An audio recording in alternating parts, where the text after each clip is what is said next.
नमस्कार प्रेक्षकांना. नशीबवान या मालिकेच्या आजच्या भागात काय घडलं हे आपण पाहूयात. गिरिजा आणि रुद्र भांग पिऊन बेशुद्ध झालेले असतात.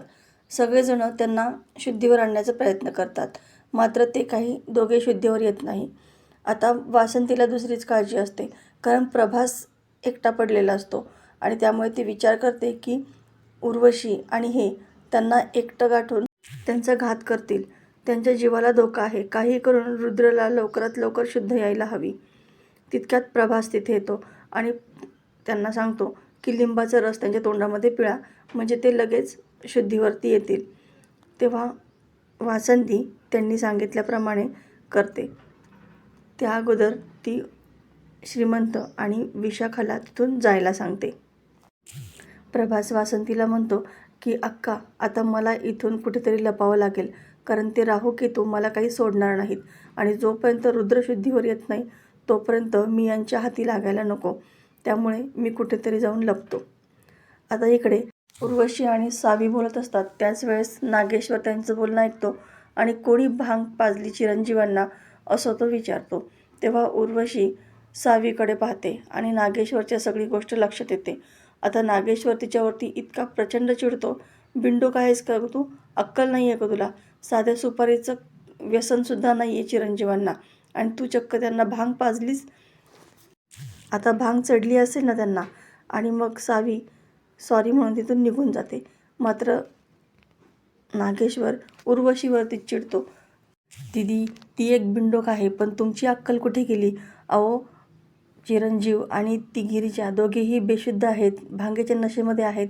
म्हणजे प्रभास एकटा आहे ना, त्याला तुम्ही बाहेर काढू शकत होतात, पण तुमचं डोकं तेवढंही चाललं नसेल ना.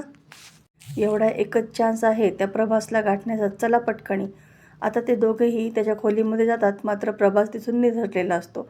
आता नागेश्वर उर्वशीवरतीच प्रचंड चिडतो. दीदी, हे सगळं तुमच्यामुळे झाले. जरा जिथं तिथं तोंड वाजवण्यापेक्षा ना थोडी अक्कल वापरली असती ना, तर आज प्रभास आपल्या तावडीमध्ये असता. आता काही करा, पण पहिले त्याला शोधा. आता इकडे रुद्र आणि गिरिजा जरा शुद्धीवर येतात. ते दोघेही एकमेकांच्या जवळ पाहून त्यांनाच आश्चर्य वाटतं आणि तुम्ही इथं कसे, असे दोघेही एकमेकांनाच प्रश्न विचारतात. त्यांचं तोंडही आंबट झालेलं असतं. आता तिथे वासंती उभी असते. वासंती त्यांना विचारते की उतरली आहे का नशा, का आणखी लिंबाचा रस देऊ? आता त्या दोघांनाही वासंतीच्या बोलण्याचा काही अंदाजच लागत नाही. नशा? आम्ही कधी नशा केली? आम्ही कधीच नशा करतच नाही. गिरिजाही म्हणते, हो, मी फक्त थंडाई पिली होती. तेव्हा वासंती म्हणते, अगं, तुम्ही दोघेही नशेमध्ये होतात. रुद्रला तर काहीच आठवत नसतं. आणि गिरिजासुद्धा म्हणते की मलाही काहीच कसं आठवत नाही आहे. मी तर फक्त थंडाई पिली होती आणि ती कोणी दिली होती हेही मला आठवत नाही आहे. तितक्यात उर्वशी तिथं येते आणि रुद्रला म्हणते की प्रभास काका घरातून पळून गेले आहेत, गायब झालेत ते. रुद्रलाही खूप मोठा धक्का बसतो. गिरिजा म्हणते, काय, असे कसे कुठे निघून जातील ते? आपल्याला पहिले त्यांना शोधावं लागेल. चला रुद्र. आता रुद्र काही तिच्याशी बोलत नाही. तो तिच्याशी बोलणं टाळतो आणि उर्वशीला घेऊन तिथून निघून जातो. इकडे वासंती आणि गिरिजा बोलतात की आपल्याला नागेश्वर साहेबांच्या आणि उर्वशी आत्यांच्या अगोदर प्रभास काकांना शोधायला हवं आहे, नाहीतर त्यांचा जीव धोक्यात आहे. आता वासंतीला सुद्धा तिचं हे म्हणणं पटतं. इकडे नागेश्वर सुभानरावला म्हणतं की अख्ख्या तुळजापुरामध्ये आपली माणसं पाठवा, काहीही करा, पण त्या प्रभासला आमच्या समोर हजर करा.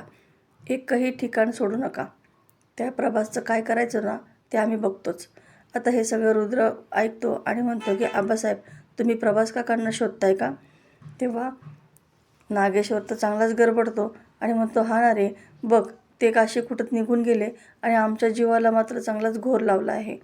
तेव्हा रुद्र त्यांची समजूत काढतो आणि काळजी करू नका, ते बाहेर कुठेच नसतील, कारण ते घरातून बाहेर गेलेच नाही, आम्ही बाहेरच होतो ना. आता नागेश्वर मनातच म्हणतो, तुमचा प्रभास काका म्हणजे ना तेल लावलेल्या पहिलवानासारखा आहे, कधी हातात येतच नाही, नेहमी निसटून जातो. आता इकडे उर्वशी सावीला बजावून ठेवते की मी प्रभासला शोधायला जाते आणि तू सुद्धा तेच कर.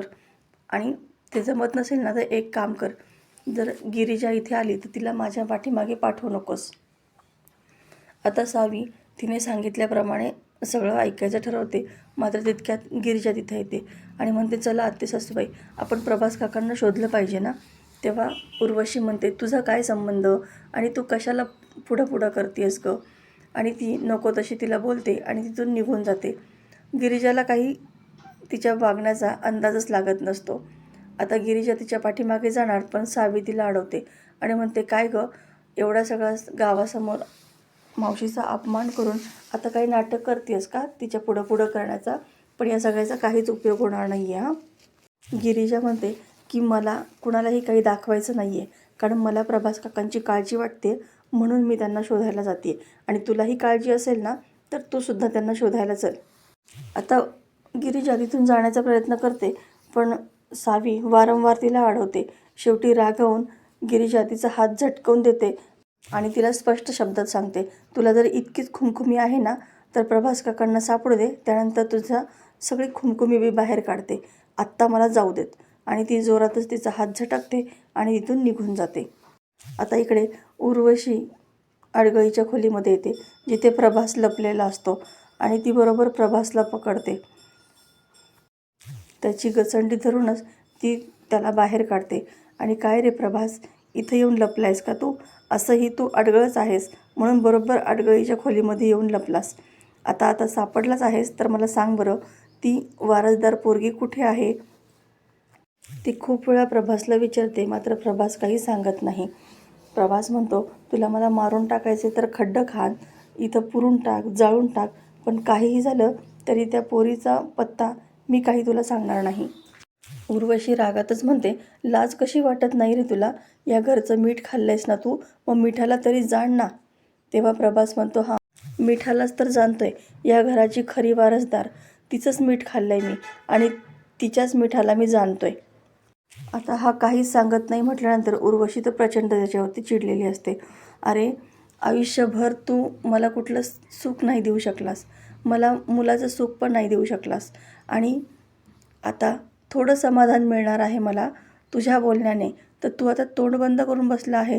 सांगून टाक ना त्या वारसदार पोरीचं नाव. अरे, लाज वाटते मला तुझी. कधी काळी मी तुझ्यावरती प्रेमसुद्धा केलं होतं, पण तू कुठल्याच कामाचा निघाला नाहीस.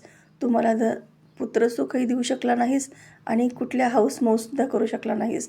त्यामुळेच तर तुला इतकी वर्ष अंथरुणामध्ये आजारपणामध्ये खेळवलं, पण त्यातूनसुद्धा तू बाहेर आलास, वाचलास, आणि आता काय करतोय, शेवटी माझ्याशी गद्दारीच करतोयस तू. उर्वशी त्याला इतकी बोलते की नामर्द म्हणून त्याला तीही नव्हते.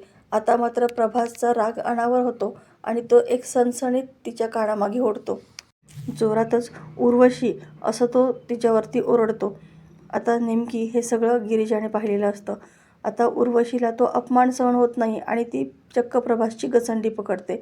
मात्र उर्वशीला गिरिजा समजावं लागते की आत्ते सासूबाई, त्यांना माफ करा, ते आजारी आहेत ना, त्यामुळे झालं असेल त्यांच्याकडून. उर्वशी म्हणते, आजारी आहे, मग तो इथं काय करतोय, विचार ना त्याला. त्याची हिंमत कशी झाली माझ्यावरती हात उचलायची. आता गिरिजा तिला समजावण्याचा प्रयत्न करत असते, मात्र तिला खूप मोठा धक्का बसलेला असतो. गिरिजासमोर तिची काय किंमत राहिली, असाच ती विचार करत असते. आता इकडे बाहेर प्रभासला पाहून सगळ्यांनाच आनंद होतो आणि रुद्र तिथे आल्यानंतर तो विचारतो की प्रभास काका, तुम्ही कुठे होतात. तेव्हा गिरिजा सांगते की ते अडगळीच्या खोलीमध्ये होते. प्रभास म्हणतो की माझ्या आणि उर्वशीच्या लग्नाचा अल्बम शोधण्यासाठी मी तिथं गेलो होतो.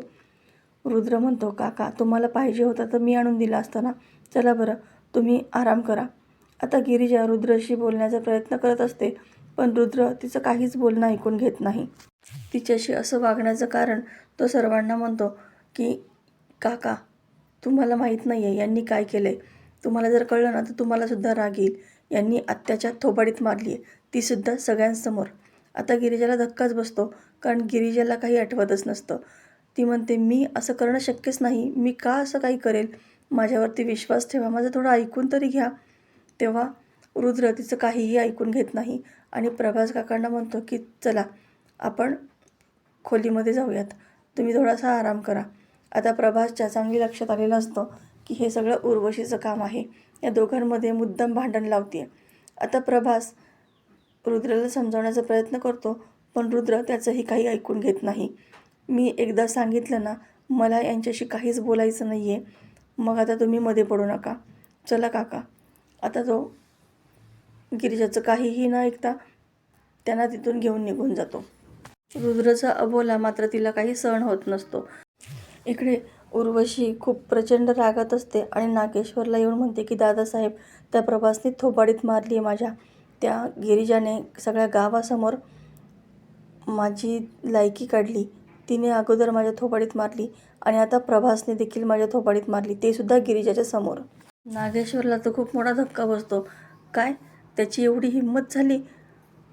उर्वशी म्हणते, तेच तर ना, ज्याची माझ्याकडे नजर वर करून बघायची हिंमत नव्हती त्यांनी आज माझ्या थोबाडीत मारली, आणि ते सुद्धा त्या गिरिजासमोर. तुमच्या बाबतीत जर हे सगळं झालं असतं तर तुम्ही काय केलं असतं? त्या दोघांनाही जिवंत सोडलं नसतं ना? तर मग तोच न्याय मलाही हवा आहे. त्या दोघांना मला जिवंत नाही सोडायचं. आता इकडे गिरिजा विचार करत असते की नेमकी कोणी थंडाई मला पाजली होती. तेव्हा सावी तिथं येते आणि म्हणते की गिरिजा, अगं थंडाई पिणं महागात पडलं ना तुला? बघ बाबा. आता रुद्र काही तुझ्याशी बोलत नाही आणि हसतच ती तिथून निघून जाते. तेव्हा गिरिजाला मागचं काही आठवू लागतं की उर्वशीने कसं तिला उकसावलं होतं आणि रुद्र सावीबद्दल मुद्दाम तिने तिला भडकवून दिलेलं असतं. आता गिरिजा म्हणते, म्हणजे मला ती थंडाई यांचं नाव करून आत्तेसासूबाईंनीच पाठवली होती, जेणेकरून मी रागामध्ये काहीही करावं आणि त्यांनी त्या गोष्टीचा फायदा घ्यावा. म्हणजे रुद्र आणि माझ्यामध्ये भांडण लावण्यासाठी त्यांनी हे सगळं केलं. काही करून मला रुद्रला समजावंच लागणार आहे. तर प्रेक्षकांनो, येणारा भाग अतिशय जबरदस्त आपल्याला पाहायला मिळणार आहे. अशाच मालिकेच्या नवनवीन व्हिडिओ अपडेटसाठी चॅनलला सबस्क्राईब करा. नोटिफिकेशनसाठी बेल आयकॉन अवश्य दाबा. व्हिडिओ पाहिल्याबद्दल धन्यवाद.